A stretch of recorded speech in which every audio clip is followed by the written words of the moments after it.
Bonjour à tous, c'est Galastix et aujourd'hui on se retrouve pour une nouvelle vidéo sur Bakugan. On va voir ensemble les règles avancées, la version TCG de ce jeu qui est vraiment super sympa. Pas très compliqué en plus.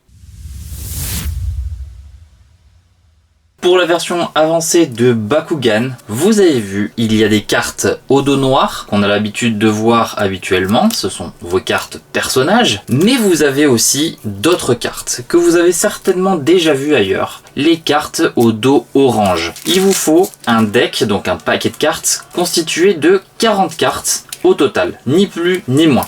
Il va falloir que les cartes que vous ayez dans votre deck correspondent aux couleurs de vos Bakugan choisis. Donc là, j'ai pris bleu, vert et rouge. Donc j'ai des cartes rouges, j'ai des cartes vertes ou bleues. Enfin, d'ailleurs, celle-là, c'est une carte double. Elle est verte et bleue. Vous avez des cartes que vertes et des cartes bleues. Le tout, c'est qu'il y ait au moins une des affinités qui correspond. Autre contrainte, on n'a pas le droit d'avoir plus de 3 fois la même carte. Pour la mise en place, vous avez donc votre deck de 40 cartes correspondant aux 3 couleurs affinités de vos Bakugan. 3 Bakugan. Il va falloir 6 Bakukor chacun qui correspondent aux Bakukor de vos cartes personnages. Il vous faut d'ailleurs 3 cartes personnages. Donc on va voir ensuite comment lire les cartes personnages, comment lire les cartes du deck, et vous pouvez aussi prendre, ça c'est pas obligatoire, mais vous pouvez prendre un Geogan chacun. Donc voilà les Geogan. À savoir que les cartes Geogan sont mises dans votre deck. Vous pouvez avoir plusieurs cartes Geogan, mais attention, vous ne pourrez en utiliser qu'une seule au cours de la partie. On va voir tout de suite les bonus généraux qu'il y a avec les cartes de votre deck. On a en noir les cartes d'Arcus qui ont très souvent des effets de défausse ou des boosts pour vos Bakugan. On a les cartes bleues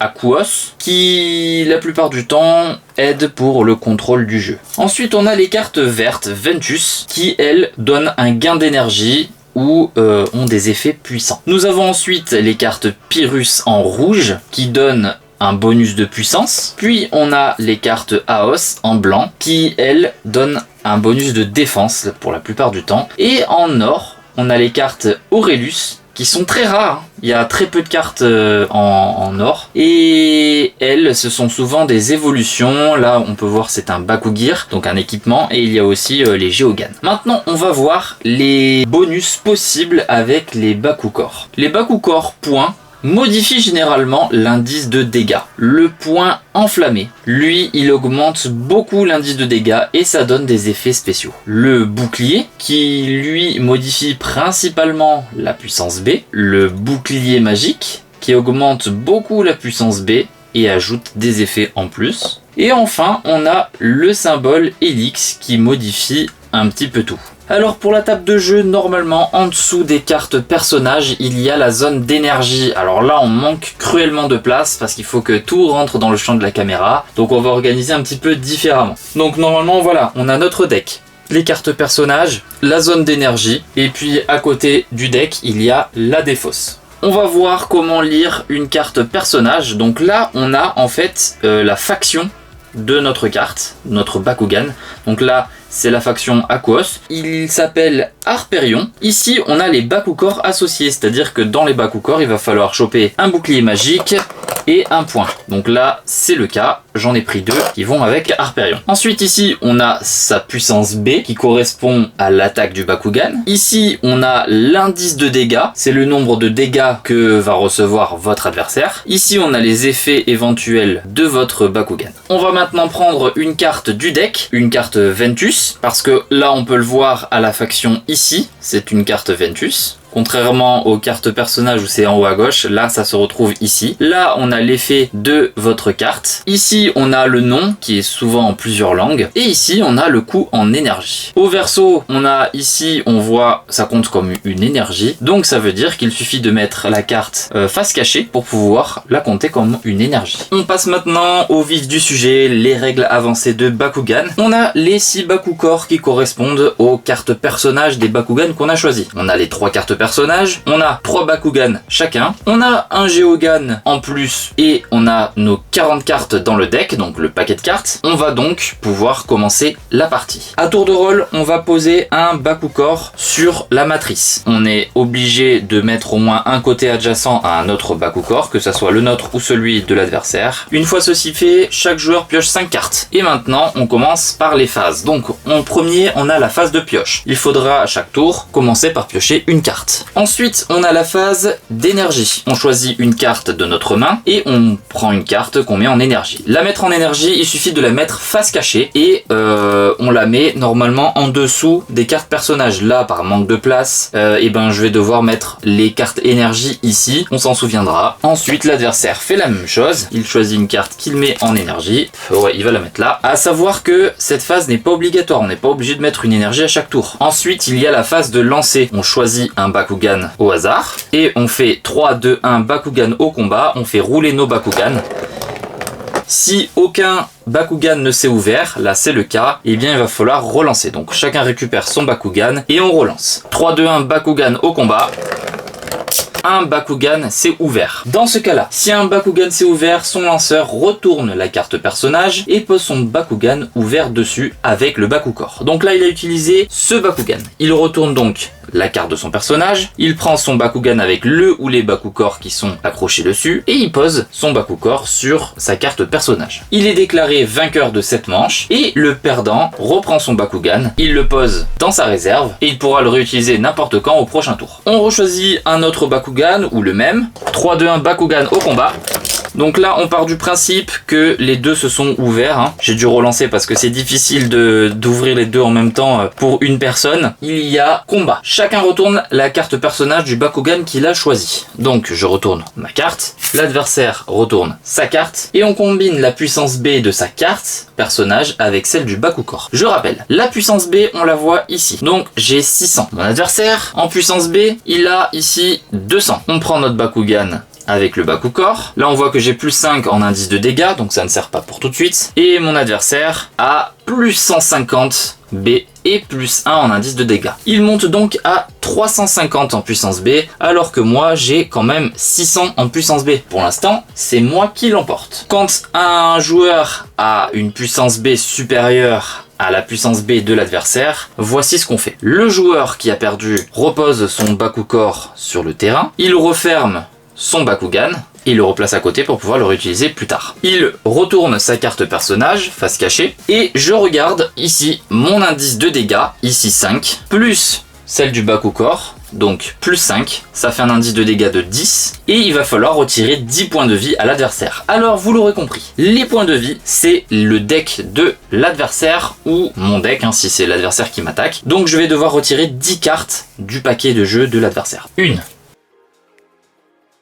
Oublions tout ça et reprenons où on en était au début. Je reprends les cartes. Mon adversaire réouvre son Bakugan, il reprend son Bakugor, on retourne la carte personnage. On en était à la phase de combat. En dehors de ça, de ce que j'ai dit juste avant, vous avez aussi une possibilité. Comme vous avez posé une énergie, vous pouvez regarder les cartes que vous avez en main et jouer des cartes. Mais il va falloir payer son coût en énergie. Alors celle-là, elle coûte 4, donc c'est trop cher. Elle coûte 2, 2, 1 et 2. On a la possibilité de jouer seulement celle-ci. Là, ça ne sert à rien pour l'issue du combat. Il peut pas augmenter sa puissance B. Il ne gagnera pas dans tous les cas. Mais ce qu'il peut faire, c'est se défendre. Donc là, il peut utiliser ça parce que ça fait moins 4 en indice de combat, donc au lieu de perdre 10 points de vie, il n'en perdrait que 6. Pour ça, il va devoir incliner l'énergie pour signifier qu'elle a été utilisée. Il met cette carte dans la défausse, il prendra moins 4 dégâts, et par contre, il a un effet aussi, c'est qu'il peut regarder la carte du dessus du deck de l'adversaire, et potentiellement la mettre dessous. Alors là, vu que ça peut ramener plus 1000 points en puissance B, et il va la mettre en dessous, parce que c'est une carte qui est vraiment puissante. Moi, je peux regarder les cartes aussi que j'ai, et potentiellement jouer une de mes cartes. Donc là, j'ai celle-ci qui peut réduire de 300 points la puissance B de l'adversaire ou m'ajouter plus 100 points à ma puissance B, donc ça ne me sert à rien pour le moment. Je gagne toujours la partie, donc là cette fois on repose le Bakugor où on a envie adjacent à un autre Bakugor, on referme le Bakugan qui vient d'être utilisé, hop, on retourne la carte et là on inflige 6 dégâts.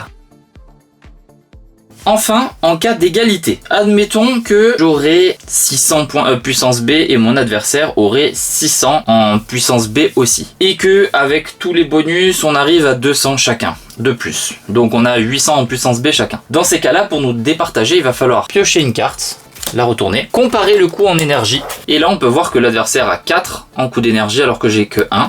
Donc celui qui a le coût en énergie le plus élevé remporte la manche. On les met dans la défausse, nos cartes. C'est l'adversaire qui peut conserver son Bakugan ouvert et moi je dois refermer le mien, reposer le Bakugor, etc. etc. Sachant qu'on peut retirer plusieurs cartes en tant qu'à égalité, on continue jusqu'à perdre peut-être même toutes nos cartes. Mais bon, ça m'étonnerait quand même d'aller jusque là. Une fois ceci fait, évidemment, le vainqueur peut toujours jouer des cartes en plus pour essayer de modifier l'indice de dégâts. Il pourrait par exemple jouer cette carte pour rajouter plus 5 en indice de dégâts à son Bakugan s'il avait assez d'énergie pour pouvoir jouer la carte. Lorsque c'est la fin du tour, on redresse les énergies qui ont été utilisées et puis on démarre un nouveau tour. Donc on pioche chacun une carte, on peut jouer une énergie chacun ou pas et puis on reprend la phase de lancer et ainsi de suite. Maintenant on va arriver dans un cas particulier. Ici on relance les Bakugan. Mon Bakugan s'est ouvert. Celui de mon adversaire ne s'est pas ouvert. Je retourne ma dernière carte personnage. Et bien dans ce cas là, je vais devoir faire ce qu'on appelle une attaque spéciale groupée. On combine alors l'indice de dégâts de chaque Bakugan et en plus l'indice de dégâts de chaque Bakugor. On peut en plus jouer des cartes pour augmenter considérablement l'indice de dégâts de nos cartes. Donc là ça ferait 2 plus 5, 7 plus 1, 8, plus 3, 11, plus 5, 16, et plus 1, 17. Ça ferait 17 en indice de dégâts, donc 17 points de vie en moins à l'adversaire. Et on pourrait jouer potentiellement une autre carte. Là, on n'a pas assez de points pour jouer une carte qui peut affecter l'indice de dégâts. D'ailleurs, je n'en ai pas. Mais du coup, je ne fais pas une attaque simple avec mon Bakugan plus une attaque groupée. Je fais une attaque groupée directement. Dans le cas où mon adversaire, lui aussi, aurait ouvert son Bakugan, on fait tout d'abord un affrontement. Dans le cas où mon adversaire remporterait le combat, je referme mon Bakugan, je repose le Bakugor et il n'y a pas d'attaque groupée. A l'inverse, si je remporte le combat, il referme son Bakugan, il repose son Bakugor. J'inflige donc les dégâts de chaque Bakugan avec Bakugor et éventuelles cartes que je peux jouer.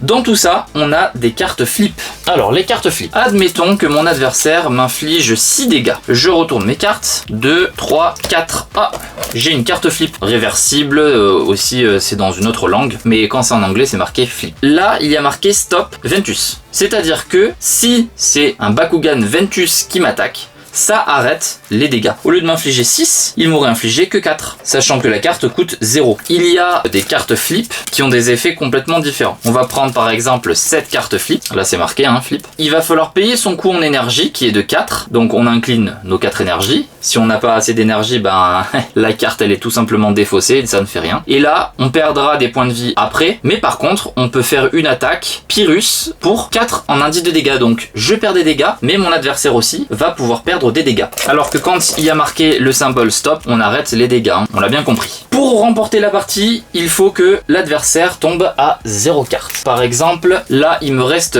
une carte. Mon adversaire a un indice de dégâts de 1. En plus, avec cette carte, c'est vrai, il a un indice de dégâts de 1. Admettons que son Bakugor ne lui rajoute pas d'indice de dégâts, donc là c'est le cas, ça lui rajoute pas d'indice de dégâts, donc il a 1. Il m'inflige un dégât, très bien. Je récupère, je défausse ma carte et je n'ai plus de carte. On finit notre tour, je dois piocher. Et je n'ai plus de cartes à piocher, c'est pas grave, je continue, mais je me débrouille avec les cartes que j'ai en main. En revanche, si mon adversaire m'inflige ne serait-ce qu'un dégât, ou plusieurs, et bien là, c'est ce qu'on appelle une sorte de coup de grâce. Donc du coup, là, je perds la partie. S'il me restait une carte et que l'adversaire a un indice de dégâts de 2, je défausse ma carte, et en plus, j'ai le coup de grâce, donc je perds la partie. On passe maintenant au Geogan. Ce sont des cartes qui sont ajoutées au deck, et qui ont un coût aussi. Donc par exemple, là, elle a un coût de 5. Si, admettons, on reprend notre config, mon Bakugan a été lancé, je n'ai pas réussi à l'ouvrir.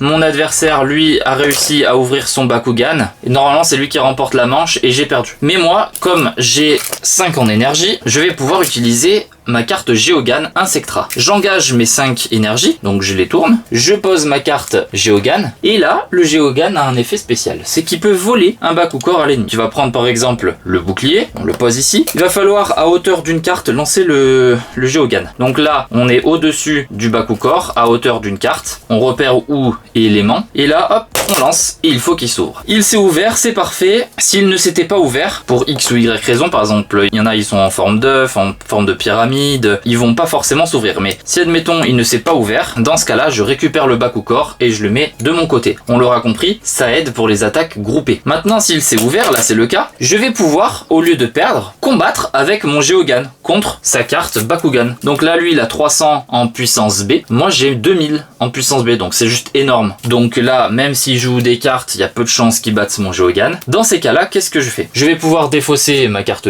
Geoghan. Je vais infliger 11 en indice de dégâts, puisque c'est ce qu'il y avait marqué sur la carte. Alors là, il y avait une carte flip. Ça fait stop pour les Aquos aussi, donc du coup ça arrête les dégâts. Une fois ceci fait, qu'on a infligé les dégâts, l'adversaire repose son Bakugor, il referme son Bakugan, il retourne sa carte personnage, je récupère le Bakugor et je le garde, je referme mon Bakugan, je referme mon Geoghan, je le remets de côté. Il pourra toujours servir si toutefois j'ai plusieurs fois la même carte. Attention, on ne peut pas avoir plus de 3 fois la même carte Geoghan. D'ailleurs, on ne peut pas avoir plus de 3 fois la même carte tout court. On voit bien qu'il ne compte pas comme un Bakugan qui a été ouvert, donc on ne pourra pas faire l'attaque en équipe. D'ailleurs, si on réussit, là ça a été le cas, on vient de réussir, on ne fait pas d'attaque groupée avec un Geoghan, on attaque seulement avec le Geoghan. Dernier élément que j'ai oublié tout vite, les Bakugir, ce sont des équipements hein, en fait, on paye le coût en énergie et on peut le mettre en dessous d'une carte de n'importe quel Bakugan. Alors ça reste jusqu'au bout. Par exemple, je rajoute plus 200 en puissance B et aussi plus 90 de